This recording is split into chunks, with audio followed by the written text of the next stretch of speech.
ಹುಲಿ ಹೊಟ್ಟೆಗೆ ಏನು ಹುಡ್ತತೆ? ಸಿಂಹದ ಹೊಟ್ಟೆಗೆ ಏನು ಹುಡ್ತತೆ? ಬೆಕ್ಕಿನ ಹೊಟ್ಟೆಗೆ ಏನು ಹುಡ್ತತೆ?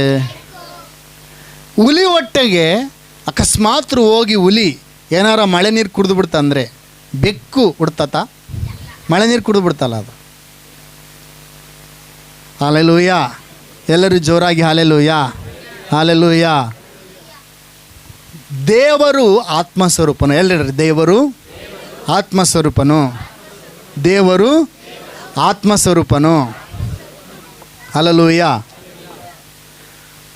ದೇವರಿಂದಲೇ ಯಾರ್ಯಾರು ಆತನನ್ನು ಅಂಗೀಕರಿಸಿದರೋ ಅವರು ದೇವರಿಂದಲೇ ಹುಟ್ಟಿದವರಾಗಿದ್ದಾರೆ. ಹಾಲೆಲೂಯ. ಯೇಸು ಸ್ವಾಮಿ ಹೇಳ್ತಾನೆ, ತಿರುಗಿ ಹುಟ್ಟಬೇಕು ಅಂತ ಅನ್ನೋದರ ಅರ್ಥ ಏನು ಅಂತಂದರೆ ಆತ್ಮದಲ್ಲಿ ನಾವು ಹುಟ್ಟಿದವರಾಗಿದ್ದೇವೆ. ಹಾಲೆಲೂಯ.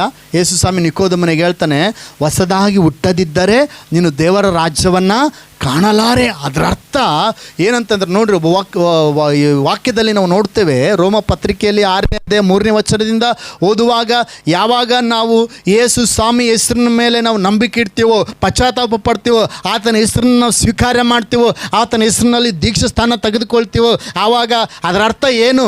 ನಾವು ಮುಳುಗುವುದರ ಅರ್ಥ ಏನು? ಅಥವಾ ನಾವು ಯೇಸು ಸ್ವಾಮಿ ಮೇಲೆ ನಾವು ನಂಬಿಕೆ ಇಡುವುದರ ಅರ್ಥ ಏನು? ಪಶ್ಚಾತ್ತಾಪ ಪಡುವುದರ ಅರ್ಥ ಏನಂದರೆ ಹಳೇ ಮನುಷ್ಯ ಹೋದನು. ಹಾಲೆಲೂಯ. ನೀರಿನಿಗೆ ಮುಳುಗಿಸ್ತೀವಲ್ಲ, ಅದರ ಅರ್ಥ ಹಳೇ ಮನುಷ್ಯ ಊತಿಟ್ಟಲ್ಪಟ್ಟನು. ಹಾಲೆಲೂಯ. ನೀರಿನಿಂದ ಎದ್ದು ಬರುವಾಗ ಹೊಸ ಮನುಷ್ಯ ಕಾಣಿಸುವವನಾಗಿದ್ದಾನೆ. ಆಮೇನ್. ಹಾಲೆಲೂಯ. ಅದರ ಅರ್ಥ ಹೊಸ ಮನುಷ್ಯ ಅಂದರೆ ಈಗ ನೀರಿನ ಮುಳುಗಿ ಎದ್ದು ಬಂದ ತಕ್ಷಣ ಕಲರೇ ಚೇಂಜ್ ಆಗಿಲ್ಲ, ಹೆಂಗಿದ್ದಾನೆ ಹಂಗೆ ಅದಾನೆ. ಪಾಸ್ಟ್ರೇ ನೀವು ಏನು ಹೇಳ್ತೀರಿ? ಹೊಸ ಮನುಷ್ಯ ಅಂತ ಹೇಳ್ತೀರಿ. ಅವ ಕರುಗಿದ್ದಾನೆ, ಕರುಗೆ ಅದಾನ. ಹೊಟ್ಟೆ ಕೂಡ ಕರಿಗೆ ಇಲ್ಲ, ಸ್ವಲ್ಪ ಹೆಂಗಿದ್ದಾನೆ ಹಂಗೆ ಅದಾನೆ ಪಾಸ್ಟ್ರೇ. ಹಲ್ಲೆಲೂಯ. ಹೊರಗಡೆ ಇದು ಹಳೆಯ ಮನುಷ್ಯ ಕಾಣಿಸ್ಬೋದು, ಒಳಗಡೆ ಹೊಸ ಮನುಷ್ಯ ಆಗಿರ್ತಾನೆ. ಹಲ್ಲೆಲೂಯ. ಅದರ ಅರ್ಥ ಯಾವಾಗ ಒಬ್ಬ ವ್ಯಕ್ತಿ ಪವಿತ್ರಾತ್ಮನನ್ನು ಸ್ವೀಕಾರ ಮಾಡಿಕೊಳ್ತಾನೋ, ಅದರರ್ಥ ದೇವ್ರ ಕಡೆಗೆ ತಿರುಗಿ ಕೊಡ್ತಾನೋ, ಪಶ್ಚಾತ್ತಾಪ ಹುಟ್ಟೋದು. ಮತ್ತು ಕೆಲವರು ಕೇಳ್ಬೋದು, ಪಾಸ್ಟ್ರೇ ಪವಿತ್ರಾತ್ಮನ ಯಾವಾಗ ನಮ್ಮೊಳಗೆ ಬರ್ತಾನೆ? ದೀಕ್ಷಾಸ್ಥಾನ ತೆಗೆದುಕೊಂಡ್ಮೇಲೆ ಅಷ್ಟೇ ಬರ್ತಾನೆ, ಅದಕ್ಕಿಂತ ಮುಂಚೆ ಬರೋದಿಲ್ಲ ಅಂತ ಕೇಳೋದಾದರೆ ಇಲ್ಲ, ಅದಕ್ಕಿಂತ ಮುಂಚೆ ಕೂಡ ಪವಿತ್ರಾತ್ಮನು ನಮ್ಮೊಳಗಡೆ ಪ್ರವೇಶಿಸಿ ನಮ್ಮೊಳಗಡೆ ನಂಬಿಕೆಯನ್ನು ಹುಟ್ಟಿಸುವವನು. ಬೈಬಲ್ ವಾಕ್ಯ ಹೇಳ್ತದೆ, ಪವಿತ್ರಾತ್ಮನ ಸಹಾಯವಿಲ್ಲದೆ ಯಾರೂ ಕೂಡ ಯೇಸು ಸ್ವಾಮಿಯನ್ನು ಕರ್ತನೆಂದು ಒಪ್ಪಿಕೊಳ್ಳುವುದಿಲ್ಲಂತೆ. ಎಲ್ಲರೂ ಒಂದು ಸಾರಿ ಜೋರಾಗಿ ಹಲ್ಲೆಲೂಯ, ಹಲ್ಲೆಲೂಯ. ಅದರರ್ಥ ಇವತ್ತು ನೀವು ದೇವರ ಆಲಯದೊಳಗಡೆ ಬಂದಿದ್ದೀರಿ ಅಂತಂದರೆ ಪವಿತ್ರಾತ್ಮನು ನಿಮ್ಮೊಳಗಡೆ ಇದ್ದಾನೆ. ಹಲ್ಲೆಲೂಯ. ಪವಿತ್ರಾತ್ಮನು ನಿಮ್ಮನ್ನು ಪ್ರೇರೇಪಿಸಿದ್ದಾನೆ.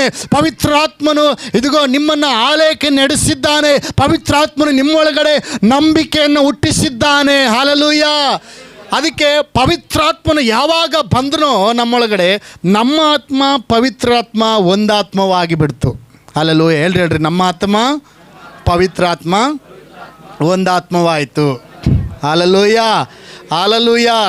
ಈಗ ನೋಡ್ರಿ, ಡಿಕಾಷನ್ದಾಗ ಹಾಲು ಬಿದ್ದರೂ, ಹಾಲಿನಾಗ ಡಿಕಾಷನ್ ಬಿದ್ದರೂ ಹೆಂಗೆ ಚಾಯ ಆಗಿಬಿಡ್ತತ್ತೋ ಹಂಗೆ ನಮ್ಮ ಆತ್ಮ ಪವಿತ್ರಾತ್ಮ ಒಂದಾತ್ಮವಾಗಿ ಬದಲಾಗಿದೆ.